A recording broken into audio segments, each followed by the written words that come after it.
Bine v-am găsit, dragii mei din Zodia Vărsător, oriunde v-ați afla. Bine ați venit tuturor pe canalul meu, Tarot Flor de Loto. Numele meu este Nina și, ca de obicei, mă bucur să vă am alături la fiecare lectură. Atât pe dragii mei abonați, cum de asemenea și pe toți cei care sunteți poate pentru prima oară aici pe canal. Azi voi face o lectură generală pentru perioada cuprinsă între 15 și 31 ianuarie, așa că toți cei care aveți Soare, Lună, Venus sau Ascendentul în Zodia Vărsător, atunci această lectură este de asemenea și pentru voi. Desigur, un aspect important de care vă rog din suflet să țineți cont, și anume faptul că voi vă construiți viitorul, așa că vă rog să luați decât acele mesaje care rezonează cu voi, iar restul lăsați-le să zboare în univers, pentru că sigur sunt pentru alte energii, pentru alte persoane care într-o mai mică sau mai mare măsură au o legătură cu Zodia Vărsător. De ce fac această lectură? Mulți dintre dragii mei abonați care mă urmăresc de ceva vreme știu că nu fac acest gen de lecturi decât atunci când apare un eveniment important din punct de vedere astrologic sau astronomic. Și tocmai ce am avut parte de prima lună plină din acest an 2025, o lună plină în Rac, cu un Marte retrograd de asemenea în Rac și care vine cu o energie tare puternică, care ne va afecta pe toți ca și zodii. Cel mai mult probabil o vor resimți un pic mai puternic zodiile cardinale, Berbec, Balanță, Rac sau Capricorn, așa că dacă aveți aceste zodii pe lângă voi și vedeți că lucrurile cam sunt duse la extrem, să știți de ce se întâmplă. Este o energie lunară care se va prelungi până către sfârșitul lui ianuarie, tocmai de aceea am și pus aceste ultime 2 săptămâni din ianuarie în această lectură. Despre ce ne vorbește această energie și această primă lună plină a anului? Ne vorbește de închideri de etape care probabil le-ați început, anumite proiecte care le-ați început încă de anul trecut din iulie, de asemenea o sensibilitate mult mai acută, mult mai profundă la nivel de intuiție, la nivel de introspecție, la acele situații relaționate foarte mult cu familia, cu casa, da? Anumite situații care poate vor necesita să le revizuiți, să le reanalizați. E posibil să vedeți lucrurile într-un mod total diferit, să aveți așa o schimbare de perspectivă vis-a-vis de anumite relații, situații și un lucru tare important care e valabil pentru toate zodiile, cum am mai spus, acela de a vă prioritiza pe voi, de a vă pune totuși, cel puțin în această perioadă, de a avea această tendință să vă puneți pe voi pe primul plan. De asemenea, este un moment tare bun de a stabili noi planuri și noi proiecte. Cât privește, dragilor, strict pentru voi această lună plină vine cu tare multe transformări și voi știți deja lucrul acesta, cei care mă urmăriți, pentru că încă din noiembrie, de când a intrat acest Pluton în Vărsător în zodia voastră, pentru voi timp de aproape 20 de ani va avea o influență transformatoare, foarte multe schimbări care nu vor veni dintr-o dată, ele vor veni treptat, sau poate pentru unii dintre voi în care aceste schimbări au dus la transformări dramatice, transformări mari, ele se pot întâmpla mai devreme sau mai târziu de-a lungul acestor următori 20 de ani. Această lună plină te îndeamnă să fii mai atent în primul și în primul rând la sănătatea ta, la corpul tău, la organismul tău. Este oarecum vital că atunci când vezi că organismul tău îți dă anumite semne, ia-le în considerație. Du-te și vezi și fă-ți controale medicale, da? Nu lăsați să ziceți, domne, lasă că nu e nimic.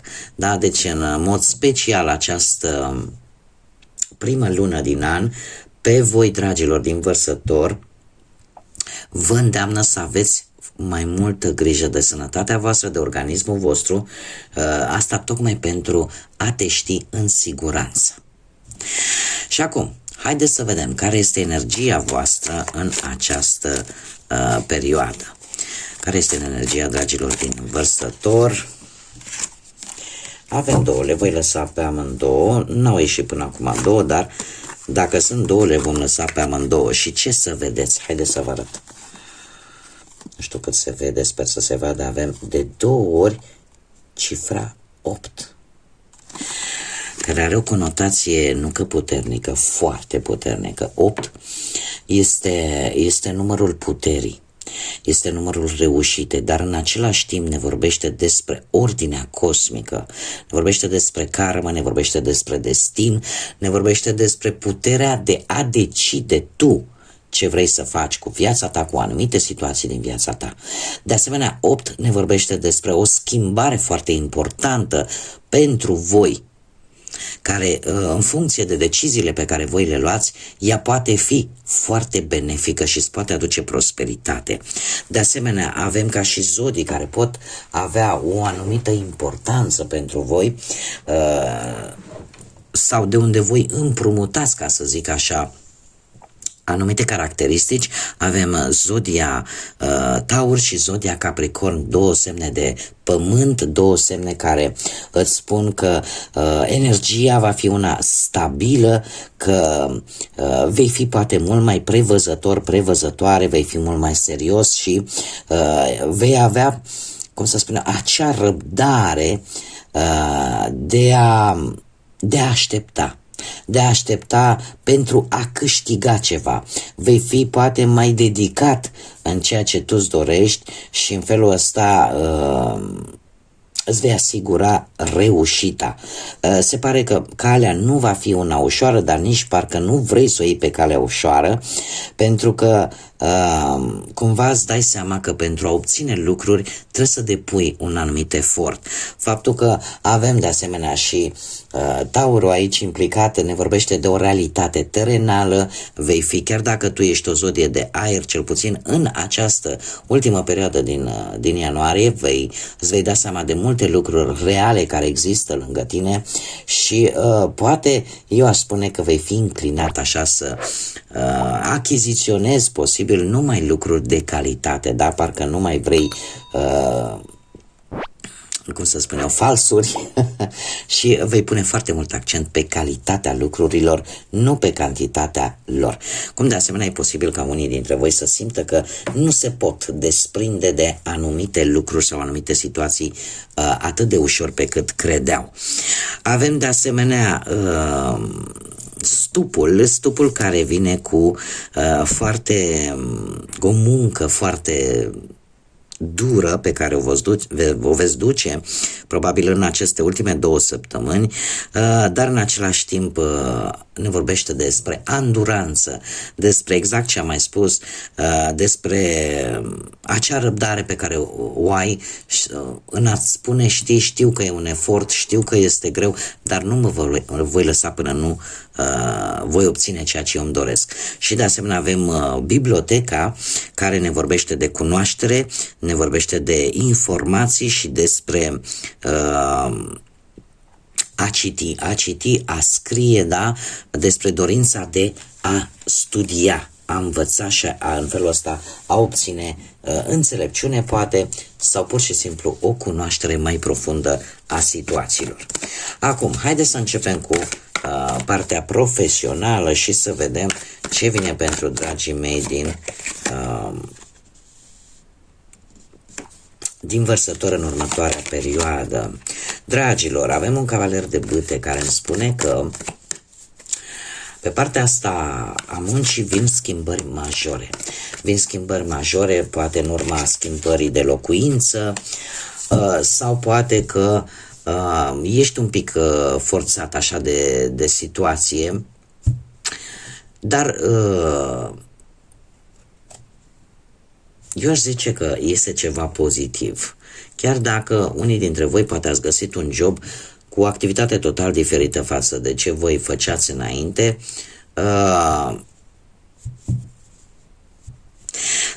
dar totuși în acest moment eu aș zice cu 2 ăsta de spade că ești un pic blocat. De ce? Pentru că e posibil să aștepți un răspuns. poate ai trimis anumite documente, poate ai dat un interviu și cumva aștepți un răspuns și ești foarte crispat așa pentru că nu știi exact ce se va întâmpla. Totuși, eu trebuie să vă spun că dacă voi ați trimis toate documentele și totul a fost corect și nu vă lipsește și nu a lipsit nimic din toate cerințele care vi s-au cerut, lucrurile nu au cum să nu iasă bine. Și am aici magicianul care îmi spune că cumva lucrurile vor ieși așa cum îți dorești. De ce? Pentru că ai reușit să folosești toate resursele pe care tu le-ai avut și atunci, dacă e vorba de vreo avansare, sunt șanse să obții această avansare. Dacă e vorba de a găsi ceva de muncă, vei reuși să găsești acest loc de muncă, deci cumva îmbunătățiri vin pe planul ăsta al carierei. Haideți să vedem pe plan material.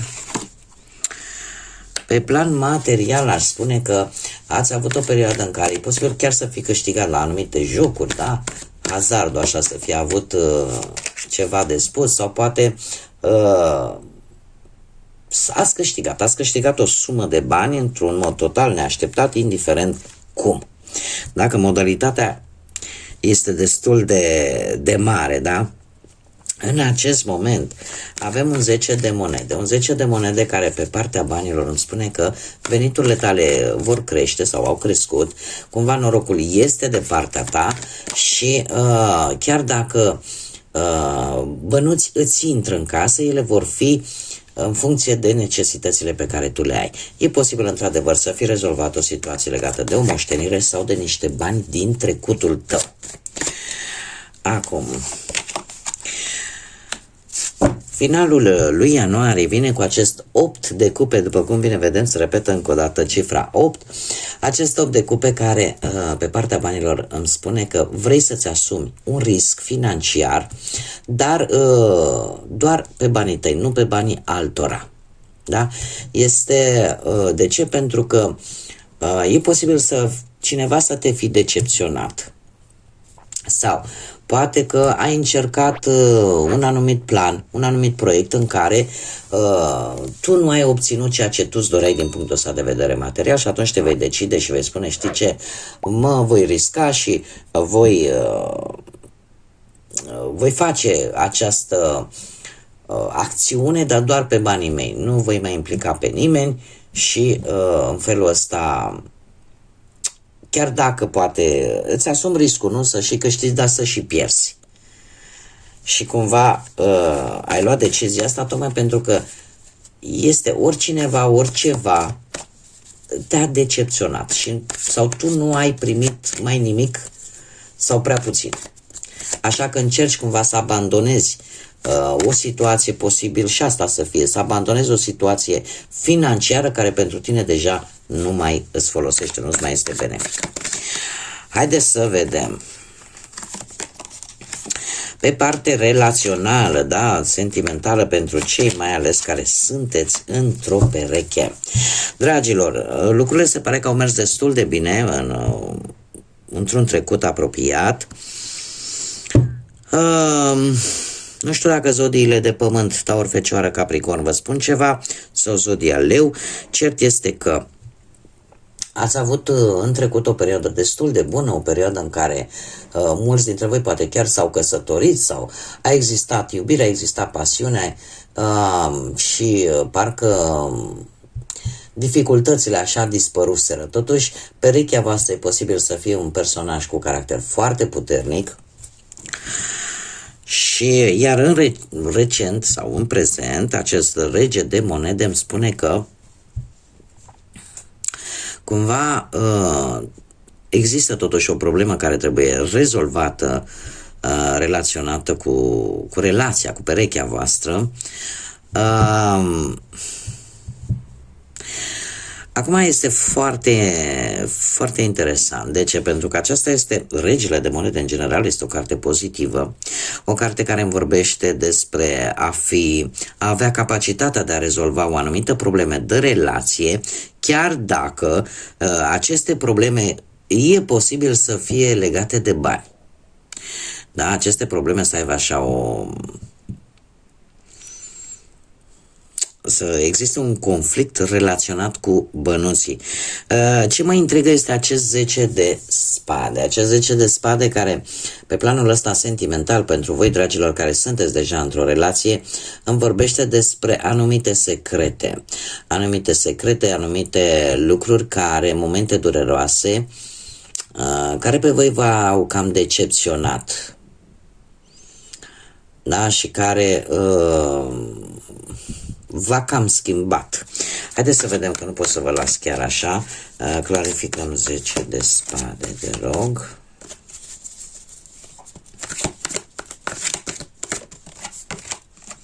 Nu, dragilor, nu este ceva la care să vă îngrijorați. De ce? Pentru că avem acest 2 de cupe frumos care îmi vorbește de dragoste reciprocă, de sentimente reciproce și de faptul că într-adevăr vă veți simți voi așa, și asta este și influența acestei luni, prime luni pline, în care sunteți mai sensibili, sunteți mai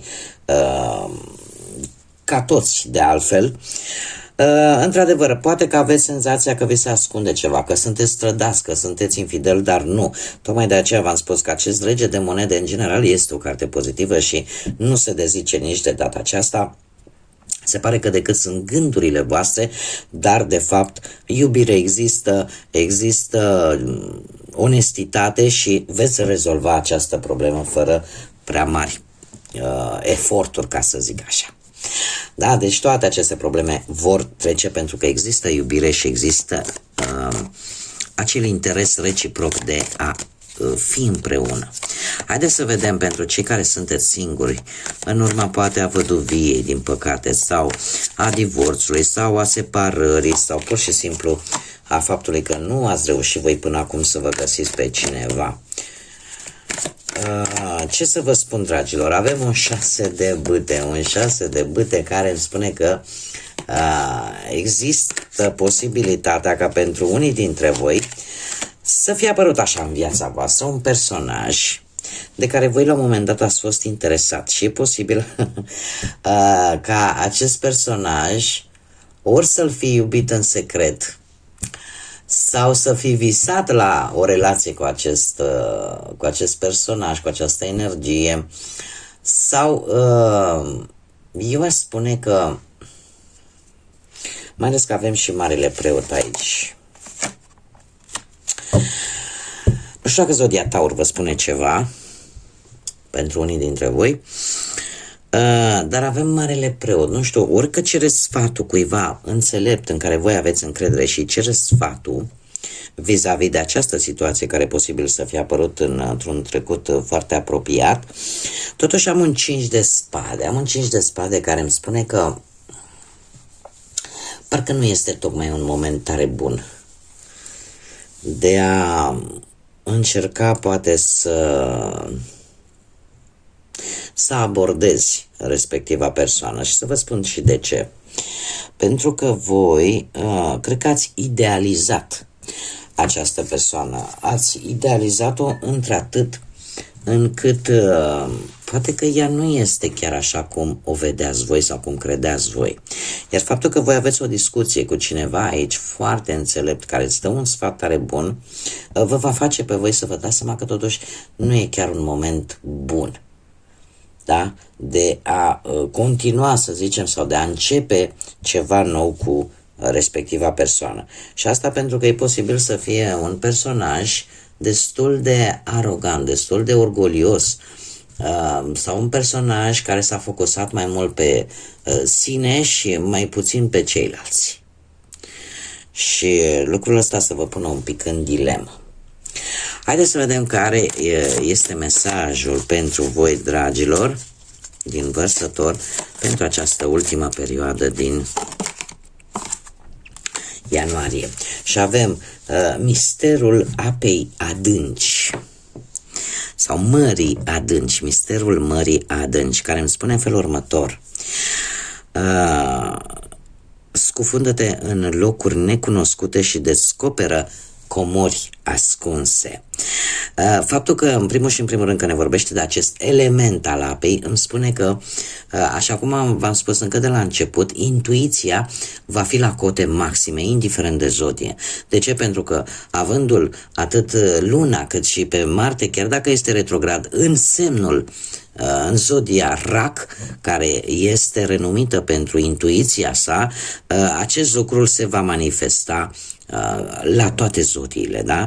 Și voi nu faceți rabat de la acest lucru, așa că încercați cumva să descoperiți sau veți începe să descoperiți prin intermediul poate al intuiției sau pur și simplu prin acea introspecție să vedeți în interiorul vostru, să săpați mai mult și în felul ăsta să vă dați seama că poate vă descoperiți anumite calități, poate descoperiți cât de creativi sunteți, poate descoperiți că puteți să faceți lucruri pe care poate până acum nu reușeați sau nici măcar nu vă gândeați că ați putea să le faceți. Dar și toate aceste descoperiri sunt adevărate comori pe care voi le-ați ținut ascunse acolo în interiorul vostru și care e momentul să iasă la suprafață.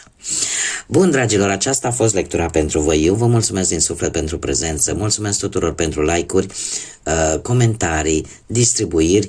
De asemenea, vă îndemn ca și în continuare să aduceți aportul în dezvoltarea acestui canal, iar pentru aceste gesturi minunate eu vă mulțumesc din suflet, cum de asemenea și cei care poate încă nu s-au abonat, îi invit și aștept cu mare drag să o facă dacă au rezonat, dacă v-au plăcut acest gen de lecturi, iar până data viitoare când ne vom reîntâlni, numai bine vă doresc multă energie pozitivă, multă înțelepciune și desigur să fiți iubiți, dragilor.